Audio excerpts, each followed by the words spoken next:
बिस्मिल्लाहिर्रहमानिर्रहीम। अस्सलामु अलैकुम स्टूडेंट्स। क्लास 9 बायोलॉजी की बुक है। आज चैप्टर नंबर 8 है न्यूट्रिशन। ठीक है, ग़िज़ाइयत। न्यूट्रिशन जो है ज़ाहिर है सब चीज़ों के लिए ज़रूरी होती है। ये चैप्टर जो है इसमें मतलब आपको इंट्रोडक्शन क्या है, न्यूट्रिशन इन प्लांट्स, जो पौधे हैं वो न्यूट्रिएंट्स कैसे हासिल करते हैं। फिर उसी में है हेटरोट्रॉफिक न्यूट्रिएंट्स हैं, न्यूट्रिशन इन मैन है, फिर उसके बाद डाइजेशन इन मैन है, और इसके बाद डिसऑर्डर्स ऑफ गट, और यानी डाइजेशन इन मैन में जो बीमारियां वगैरह भी हैं, जैसे गट है, डायरिया है, कॉन्स्टिपेशन है, तो ये चीज़ें भी इसी में डिस्कस होंगी।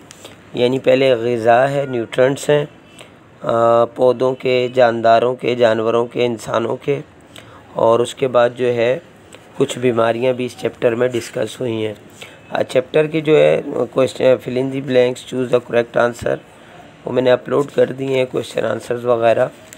वो आप इसमें से जो है आप ले सकते हैं इसको, और इसकी स्क्रीनशॉट ले लें। और कोशिश ये है कि मैं इसको जो है PDF की शक्ल में जो है इसका जो लिंक है वो भी हो सकता है डिस्क्रिप्शन में मैं दे दूं, तो आप वहाँ से इसको PDF की शक्ल में भी ले सकते हैं।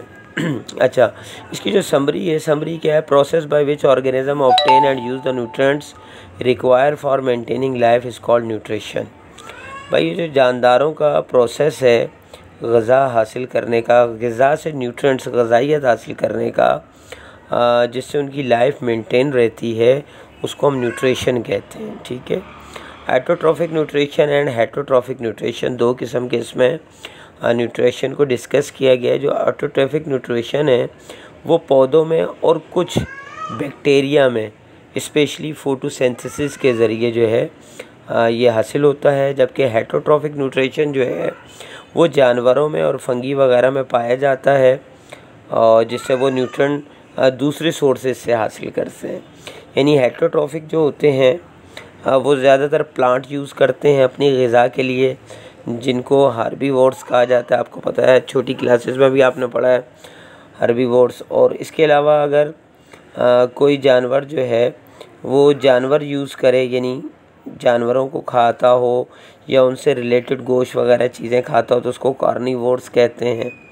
लेकिन दोनों किस्म के जो हैं, ये हर्बीवोर्स हो या कार्निवोर्स हो, ये कंज्यूमर्स कहलाते हैं। ज़ाहिर है कंज्यूम कर रहे हैं, कोई चीज़ इस्तेमाल कर रहे हैं अपने न्यूट्रिएंट्स के लिए।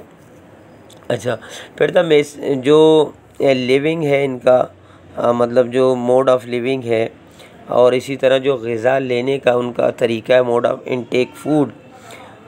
हेटरोट्रॉफ्स में वो पैरासिटिक है, सेप्रोट्रॉफिक है और होलोजिक है। यानी हेटरोट्रॉफिक जो हम न्यूट्रिएंट्स पढ़ रहे हैं उसमें मोड जो है वो 3 मोड अलग हैं, पैरासिटिक, सेप्रोट्रॉफिक और होलोजिक। जबकि न्यूट्रिशन जो यूनिसेलुलर ऑर्गेनिज्म है, जैसे अमीबा है, वो जो है एक डाइजेशन बाय सेल सरफेस, वो किस तरह है कि उसका जो डाइजेशन है वो सेल सरफेस के सिस्टम के तहत है, चूँकि यूनिसेलुलर है, एक ही सेल वाला है। इसके अलावा जो है इस प्रोसेस में ऑब्जर्प्शन, डिस्ट्रीब्यूशन, यूटिलाइजेशन और मिनरल सब्सटेंसेस जो पौधों के ज़रिए बाय प्लांट, तो इसको हम कहते हैं मिनरल न्यूट्रिशन। यानी ऐसा पौधों का मतलब ग़िज़ा हासिल करना जो मिनरल, यानी ज़मीन के अंदर आपको पता है मुख्तलिफ़ किस्म की कुदरती मिनरल्स हैं, तो उससे जो ग़िज़ाइयत हासिल की जाती है उसको मिनरल न्यूट्रिएंट्स कहा जाता है। इसके अलावा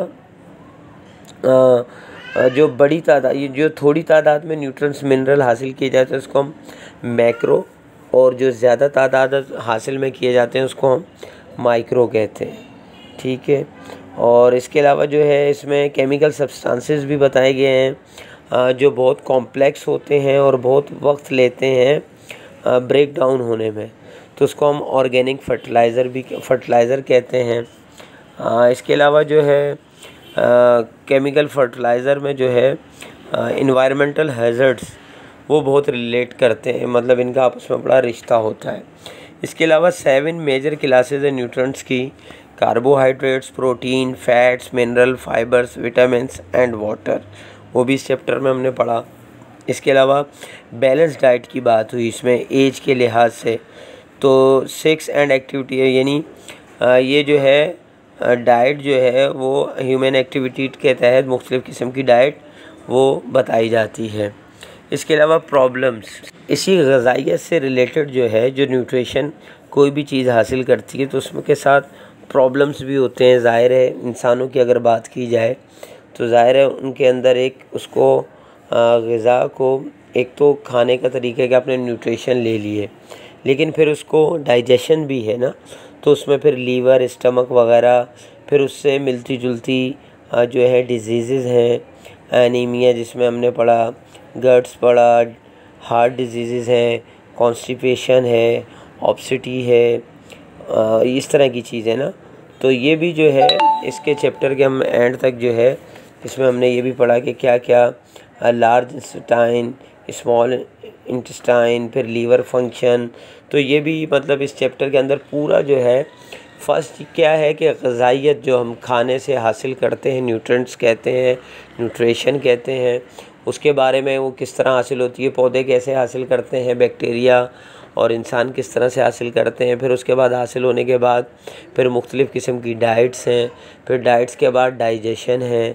तो इसमें ये पूरा टॉपिक जो है डिस्कस हुआ। आई होप कि आप पढ़ेंगे, तो मैंने समरी बता दी है और असल मकसद तो आपको ये जो है एक्सरसाइज वर्क देना था वो भी दे दिया है।